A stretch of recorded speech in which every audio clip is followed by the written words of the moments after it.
Hello guys, welcome to my channel Accounting Theory. Today we are going to learn revenue expenditure. Revenue expenditure में इसके पहले video में हमने capital expenditure के बारे में पढ़ा था। आज हम पढ़ने जा रहे हैं revenue expenditure.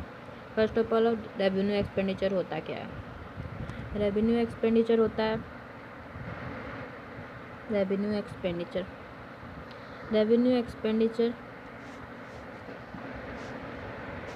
Revenue expense, the amount incurred for the purchase of goods and services which is consumed during the current accounting period is called revenue expenditure. मतलब हो गया, जो हम परचेज करते हैं गुड्स और सर्विसेज अपने बिजनेस में for the purpose of resale करने के लिए, वो हमारा जो परचेज करने पे जो अमाउंट पे किया हम उसे बोलेंगे रेवेन्यू एक्सपेंडिचर। और जो रेवेन्यू एक्सपेंडिचर होता है वो एक रिपीटिव नेचर का होता है। मीन्स वंस अ ईयर हमें रेवेन्यू एक्सपेंडिचर कई बार करना पड़ सकता है। वो with in one accounting year चलता है, मीन्स 1 ईयर के लिए चलता है। वो ऐसे होते हैं जिसको हमें बार बार करना पड़ता है। फिर से एक बार डेफिनेशन देखते हैं। The amount incurred for the purchase of goods and services which is consumed during the current accounting period is called revenue expenditure. और वो करेंट अकाउंटिंग पीरियड में ही कंज्यूम हो जाता है और हमें उससे प्रॉफिट अर्न करते हैं, हम उसे बोलेंगे रेवेन्यू एक्सपेंडिचर। अब चलते हैं कैरेक्टरिस्टिक्स ऑफ रेवेन्यू एक्सपेंडिचर पे। कैरेक्टरिस्टिक्स ऑफ रेवेन्यू एक्सपेंडिचर पे जाएंगे। Characteristics of revenue expenditure, it is हमारा पहला पॉइंट है, it is expenditure incurred on the day to conduct business.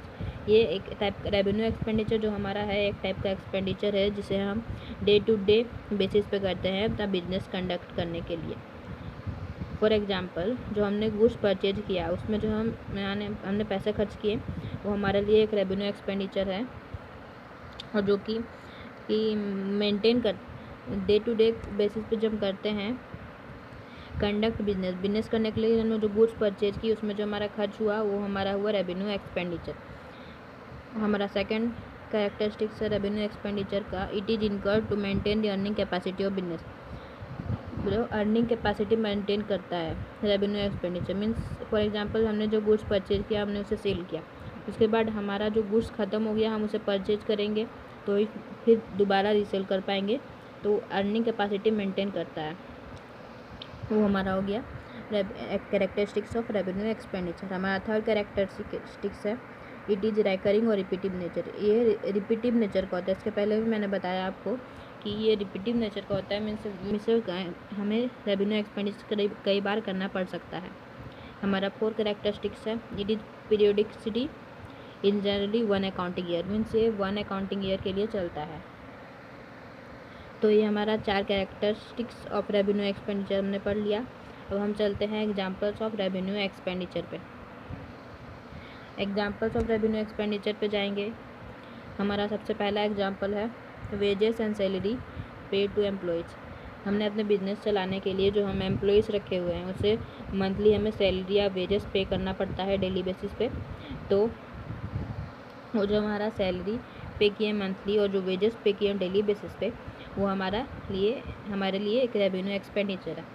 और हमारे पास जो फिक्स्ड एसेट होते हैं जिस पे हम डेप्रिसिएशन लगता है हम उसे वो भी हमारे लिए एक रेवेन्यू एक्सपेंडिचर है। डेप्रिसिएशन आप जानते होंगे कि क्या होता है। Depreciation is a decrease in value of an asset due to wear and tear, passage of time etcetera.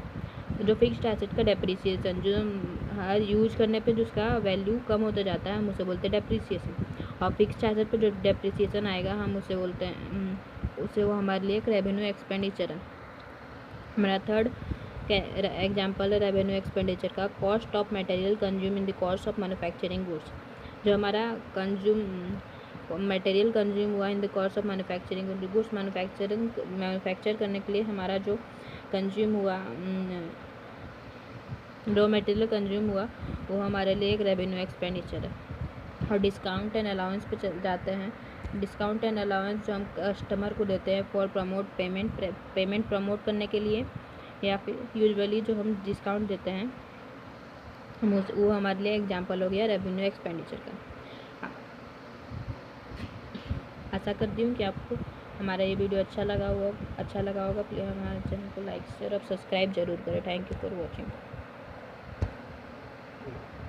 जय जय जय